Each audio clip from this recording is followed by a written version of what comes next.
I'm Trace Mayer, an early Bitcoin thought leader, and I consider myself a monetary scientist, an entrepreneur, a journalist, and an investor.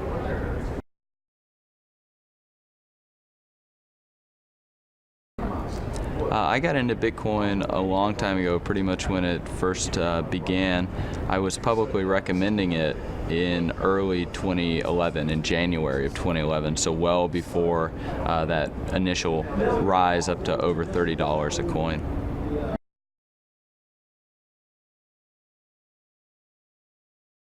Yes, I was in the seed round investment for BitPay, which is the largest merchant processor. In that before Peter Thiel even, and also I led the seed round for the Armory wallet, which is building out the foundational infrastructure for large corporate adoption of Bitcoin, and also a seed round investor and Series A investor in the Kraken exchange.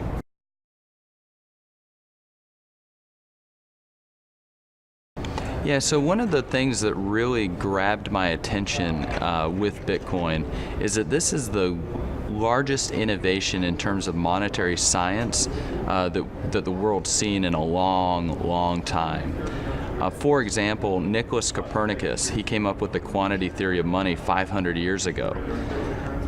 Isaac Newton developed the gold standard that we're still, you could say, coasting on with our world monetary system, because we've gone from commodity money to fiat currency, which they had to actively delink from gold. Franklin Roosevelt issued an executive order to confiscate all the gold, made it illegal for Americans to own.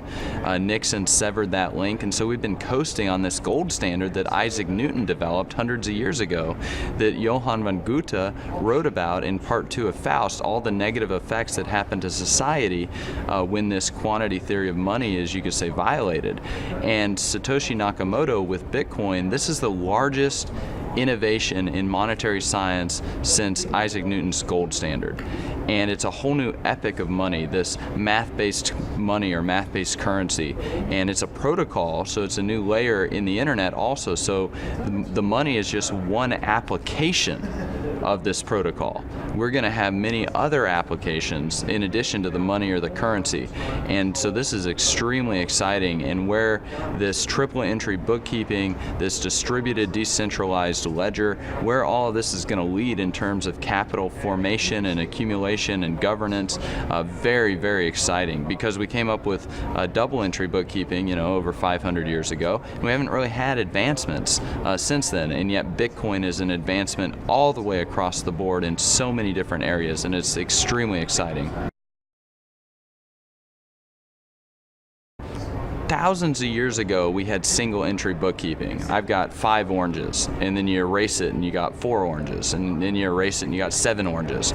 Well, the Medici, they came up with double entry bookkeeping. That's where you have a debit and a credit. And so now we're tracking how we got that 6 orange balance or 12 oranges. But now with Bitcoin, we have the first practical implementation of triple entry bookkeeping. And we basically have the debit and the credit, and then we have the confirmation in the network that that transaction actually happened. And because it's in the blockchain, it becomes an immutable fact in terms of information theory. Like, there's no way to forge it or cause it to go away. It's provable from a mathematical sense, kind of like we had proofs in geometry. We can prove all of these balances in the Bitcoin blockchain. They're cryptographically provable. And so that's the triple entry bookkeeping nature that we see coming out of Bitcoin, and that's a tremendous innovation. BitPay is a merchant processor. Back when I was in the seed round investment for BitPay, it was very difficult to spend your Bitcoins and very difficult for merchants to know how to accept them. And so we make it extremely easy for merchants to accept Bitcoins. They can either receive the Bitcoins themselves, or they can put in a percentage, say they want 70% dollars or they want 30% euros, and it'll automatically exchange Bitcoins and direct deposit to their bank account. So we make it it very seamless for merchants like Zynga, the big publicly traded game company, to accept customers from anywhere in the world as long as they have Bitcoins, and then get dollars or euros direct deposited to their bank account as soon as sales are made. And so we make it very easy for this merchant adoption to happen with Bitcoin, which is kind of the first app of Bitcoin, this currency app. Yeah, and with BitPay we have about 30,000 merchants right now, and that's including one of the and that's including where we might have a merchant processor like Shopify or something that has 70,000 merchants all on their own. We're only counting Shopify once. We're not counting all the 70,000 merchants with Shopify or Foxy, 3D Card, etc. So we have a lot of merchants have the ability to accept via BitPay if they want to.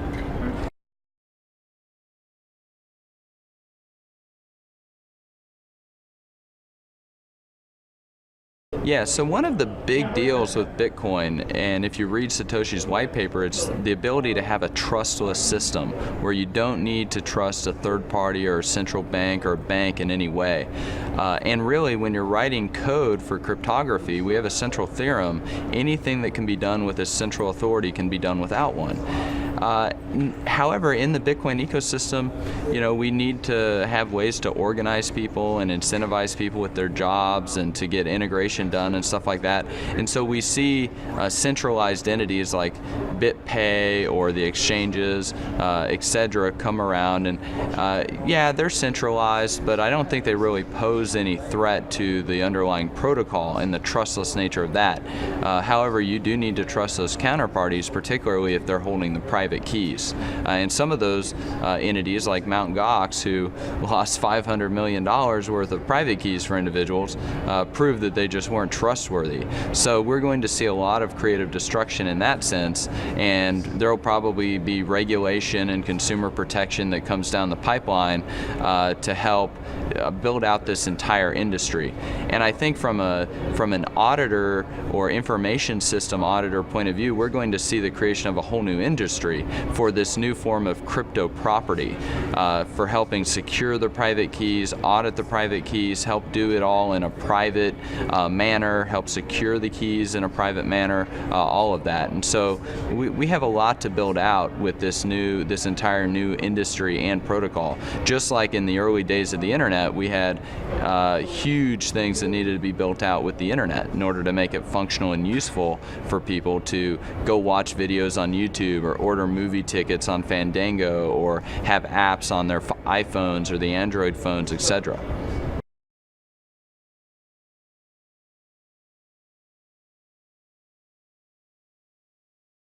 Yeah, so I was actually around when the internet first came about. I mean, I was a little kid, but still, I'm tinkering around on it. I'm playing around with modems that have like 1200 baud, and it's interesting. In the first web browsers, there's an error for payment method not specified, kind of like we have a 404 error for page not found.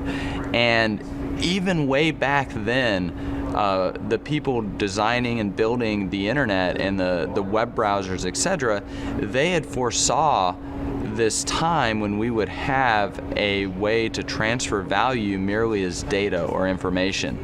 The Byzantine generals problem had not been solved then, which is the big deal with Bitcoin. It solves that problem. You have distributed consensus, distributed trust, but it hadn't been solved back then, and so they, built in this error, payment method not specified, but knowing that in the future we'd have a way to build that out. And so now Bitcoin has come about, solved that technological problem, and so we're going to see a whole bunch of things developed out of that, just like we saw TCP/IP, and then people built layers on top of that, and then entire stacks on top of that, and now we have all types of services that are possible. Bitcoin's going to enable the same type of innovation to happen, and the internet, in my opinion, is going to reconstitute itself because of these new innovations.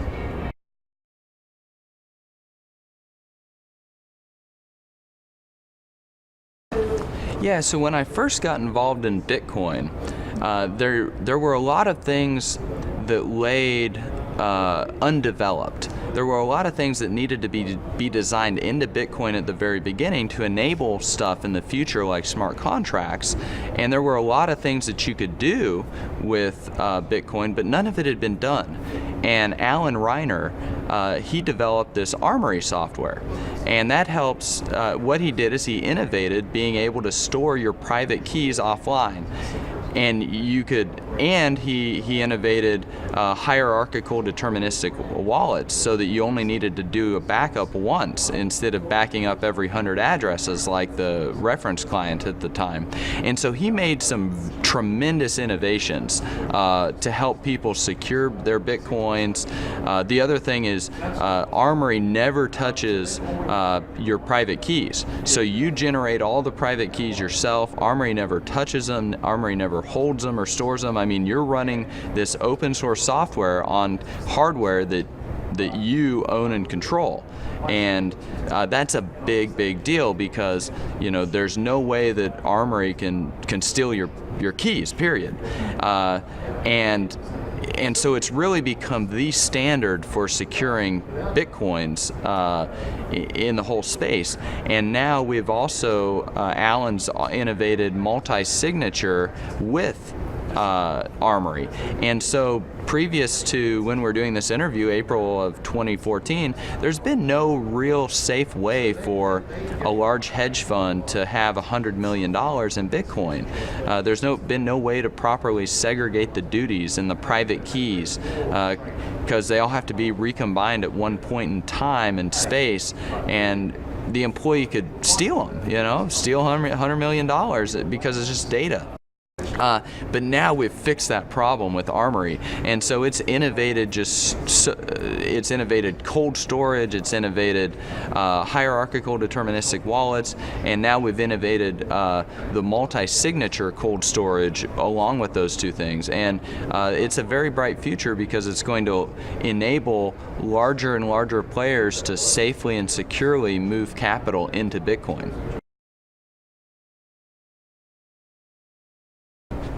So with Bitcoin, we use a private key to sign a transaction in order to move the Bitcoins around. One of the great things about the protocol is that you can actually have multiple signatures that are required in order to move those Bitcoins around. You can require 2 of 3, 7 of 12, 15 of 20, etc. And we've built that into Armory for the first time from a cold storage perspective. And that's going to allow a lot larger amounts of capital to move into Bitcoin because duties will be properly segregated and the risk of theft will be much lower.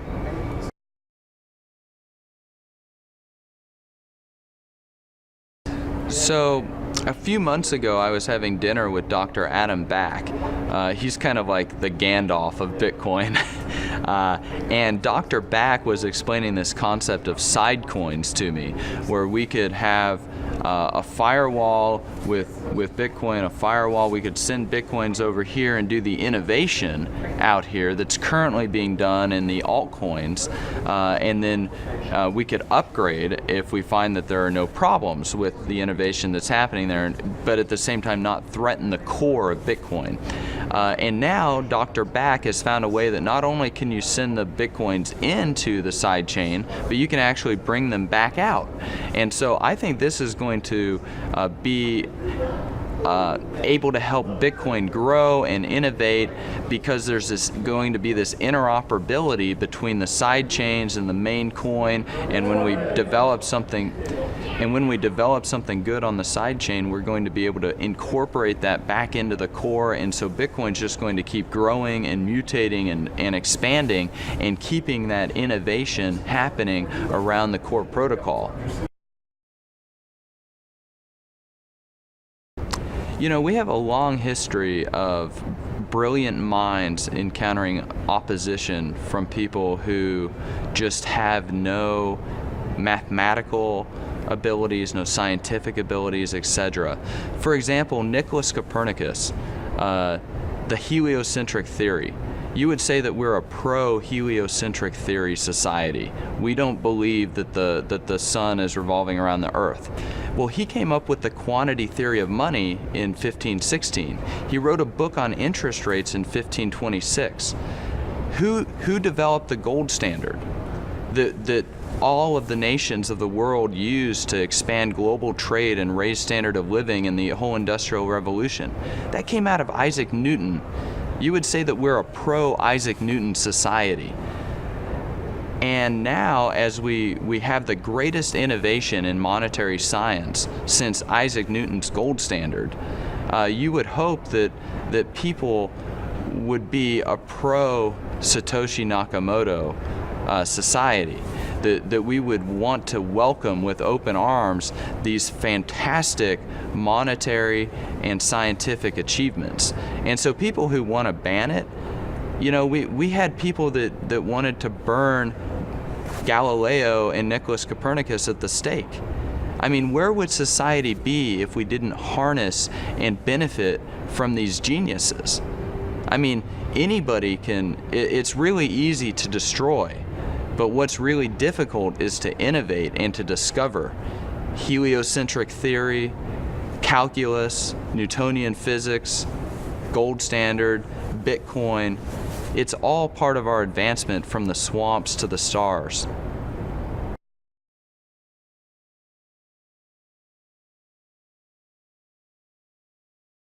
The identity of Satoshi is a very interesting one.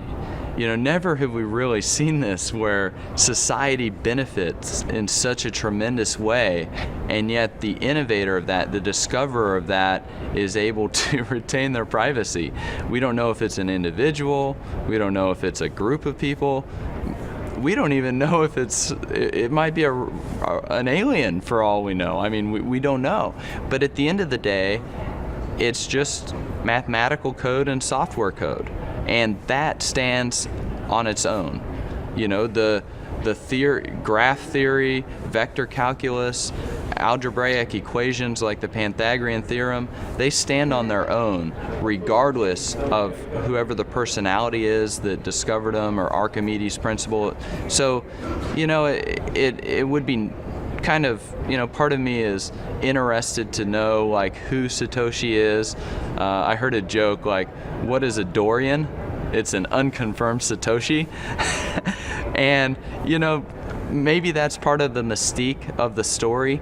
These cypherpunks going, back decades, it would fit very much into the culture out of which Bitcoin came, but I don't know that it's necessarily, it's completely irrelevant to the functioning of Bitcoin because we have the code to read, but it would be kind of fun to know.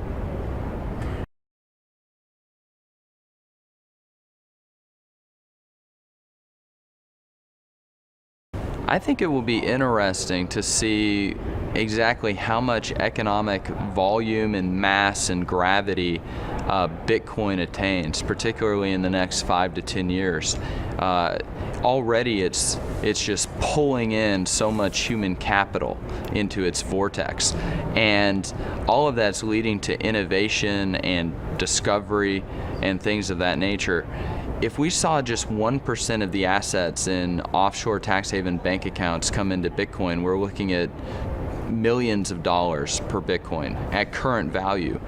We don't know what's going to happen with the Yellen coin or the Draghi coin. They're just printing them with reckless abandon with quantitative easing and zero interest rate policy and all the counterparty risk with the banks, etc. So we don't necessarily know what's going to happen with that, but I think that a significant portion of gold's market cap, which is attributed to no counterparty risk, equity-based, Bitcoin shares that. And so as Bitcoin continues to stay around, as more confidence is gained in it by market participants, I think we're going to see more and more capital being allocated into Bitcoin because people will find that it's a great place to store their value and store their capital. And even if just 1% of the market cap of gold, which is about $7 trillion, if 1% of that were to move into Bitcoin, you're still looking at a market cap 10 times larger than what it is today, but how many Bitcoins are unsaleable because people lost the private keys? How many are people just going to sit on pretty much indefinitely, because what would they rather buy? And so the actual amount of Bitcoins that are saleable, that are in the funds flow or in the float, that's really small. And so if you had $70 billion, which is nothing compared to the global worldwide liquidity pyramid, try to move into Bitcoin, it could really move the price up fast. And so I think we're going to see just lots of capital flowing into Bitcoin as people continue to feel safer with it, and that's where that's where the economic opportunity is.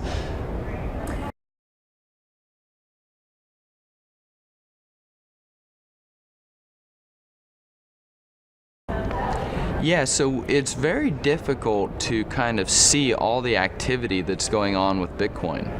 We recently just introduced the payments channel, so a lot of transactions are happening off blockchain.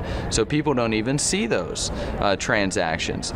With these new side chains and other innovations like homomorphic values and encryptions and zero knowledge proofs, we're going to make even more of the Bitcoin blockchain become completely private in a lot of ways, which will make it even more asymmetric knowledge, even more difficult to analyze exactly what the user adoption rates, etc. are. So I think it's going to be I think like the internet and like email and like other protocols, Bitcoin's going to continue getting adopted. It's got the network effects, it's got the brain share, the mind share, and I don't really see anything being able to displace it from a protocol point of view, and so that's all going to drive capital into it.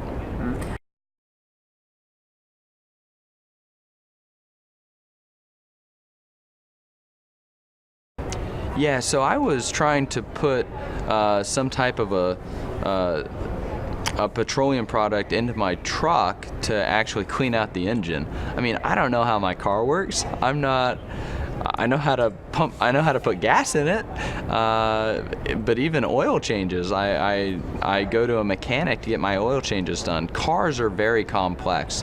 Airplanes are super complex, and yet how many hundreds of millions of people fly all around the world on airplanes? They don't need to know what a localizer is, or like how to shoot an approach, or be instrument rated to fly in the clouds, or have their certifications to work on repairing the airplanes. And I think it's the same way with Bitcoin.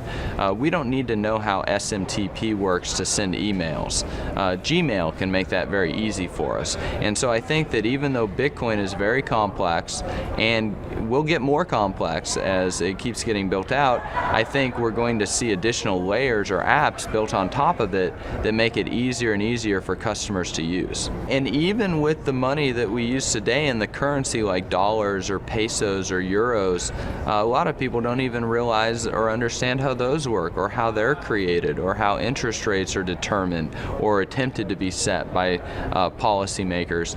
So, you know, a lot of this stuff is just very complex, and at the end of the day, somebody wants to know that they can trade this for a taco or a hamburger or their rent, or that they can save in it, that it'll have some purchasing power next year, in 10 years, that they can make contracts based on those units of account, etc.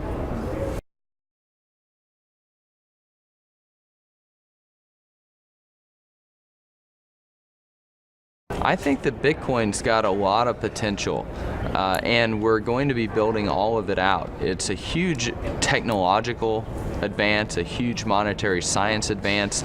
It's also economically censorship resistant. So that's going to help people perform the pricing and economic calculation without the interference from centralized authorities or third parties. This will be incredibly helpful for unleashing all types of economic innovation and economic calculation. The economy will get a lot more efficient, which is, you know, that's all going to be extremely positive for society. In terms of myself, I've written the freebitcoinguide.com that people can learn and get started with Bitcoin, and I have a couple of blogs at runtogold.com and also howtovanish.com, where we help people take control of their privacy, protect themselves from identity theft and other problems in this digital age.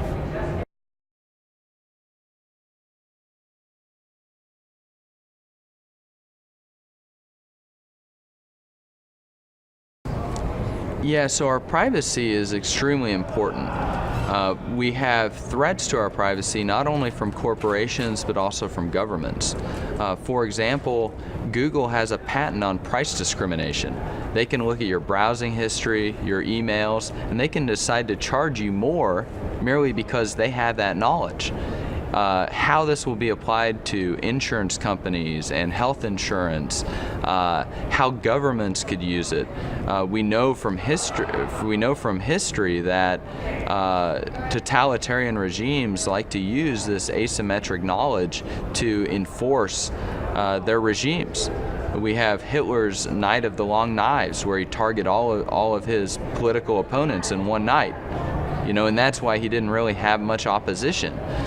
So it's very dangerous centralizing knowledge, information about everybody in society.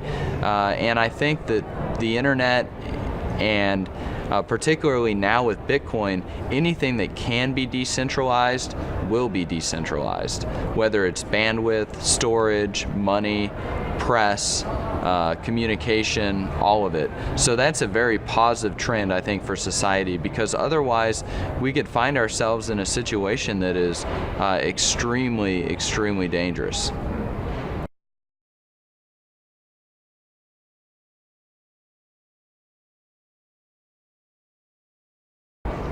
So one of the great things about Bitcoin is that it's censorship resistant. And we like to talk about that from a BitTorrent point of view, that you can't just shut the network down. But I think that it's important to look at it that it's economically censorship resistant. We had Alan Greenspan testify twice before Congress back in the 90s that central banks, plural, stand ready to lease gold in increasing quantities should the price rise. Now, if you own a lot of something, why run a cartel to keep the price down? Because we're seeing the price being suppressed, not supported, and not by users, but by owners, and not for obvious reasons. The reason that the central banks want to suppress the price of gold is to maintain control over their fiat paper franchises. Their ability to issue what we use as currency is infinitely more valuable than the price of a portfolio asset. Because with that, they're able to manipulate interest rates through price controls, and interest rates regulate production over time for the entire economy. So they're able to engage in forms of economic censorship across the entire economy because of the control they have over the monetary systems. But now we're seeing that the central banks are losing control. For example, the Bundesbank requested 800 tons of gold from the Fed, and the Fed said, we're not going to give it to you. We'll give you 50 tons a year for the next 8 years. And so I think that Bitcoin, because it's censorship resistant, it's going to have this incredible effect on the economic censorship that central authorities have attempted to do through their control and manipulation of the fiat paper franchises. And that's going to be a very interesting thing, because Ludwig von Mises, the great Austrian economist, he said that you can't understand the importance of sound money without understanding that it's a bulwark against despotic inroads on the part of governments. It belongs in the same class as constitutions and bills of right. And so gold, silver, and now Bitcoin, just like freedom of speech, because Bitcoin really is just speech, they're not just essential commodities, but they're essential checks and balances in the political machinery.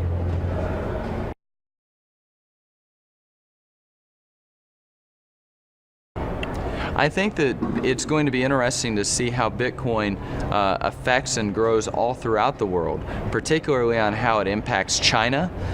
We already see in Africa that technology is far outpacing their governmental structures. Cell phone towers just pop up, and so Bitcoin is going to get rapidly adopted in that continent, which is a huge continent, and so it's going to be very interesting to see how Bitcoin just grows and metastasizes and outruns and outcompetes a lot of these regulatory, centralized, trusted parties, because it's trustless and it allows so many other things to be built in a trustless way. In the fall of 2008, the world financial system nearly fell apart because of the incompetence and instability of the banking system.